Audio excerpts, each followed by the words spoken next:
शहरों से ऐसा वाइब्रेशन आने लगा है। हमारा इस समय पहला यात्रा में शामिल हो रहा हूं। जगह जगह से जहां से परिवर्तन यात्रा चल रही है, वहां से जो छत्तीसगढ़ में जो कुशासन और भ्रष्टाचार है उसके खिलाफ लोग खुद ही खड़े हो रहे हैं। हम भी अपना गिलहरी का प्रयास करेंगे।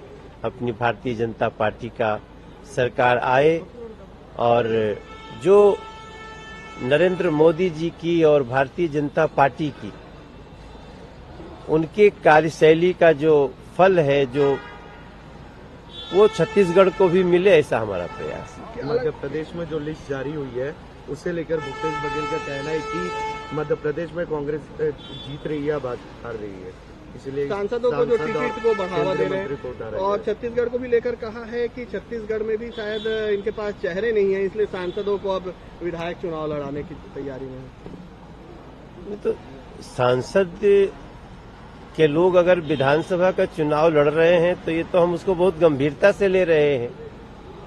अगर ये वो सोचते हैं कि चुनाव को हम गंभीरता से ना लें तो ये उनकी स्ट्रेटजी होगी। और सबसे बड़ी बात है कि किस बात पे जीतेंगे। ये लोग जो गठबंधन बना रहे हैं उस गठबंधन में कहते हैं हम सनातन धर्म को समाप्त करेंगे। तो कौन सनातन धर्म को, अब तो ये लड़ाई ऐसी है कि भाई सुशासन में तो कहीं भी ये भारतीय जनता पार्टी या एनडीए से आगे नहीं है, लेकिन जो समाज में जो सुरक्षा की भावना और सनातन नष्ट करने के लिए अगर आप आगे चल रहे हैं तो मुझे नहीं लगता है कि अब किसी राज्य में ये लोग रह पाएंगे। 75+ की बात करते हैं छत्तीसगढ़ में कांग्रेस। देखिए कांग्रेस का क्या है, कांग्रेस का तो एक बचा खुचा यही किसी तरह छत्तीसगढ़ में उनकी इज्जत बची हुई थी राजस्थान में।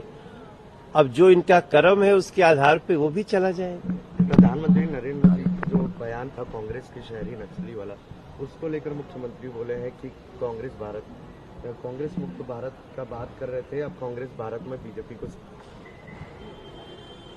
ना, हम समझे नहीं क्या।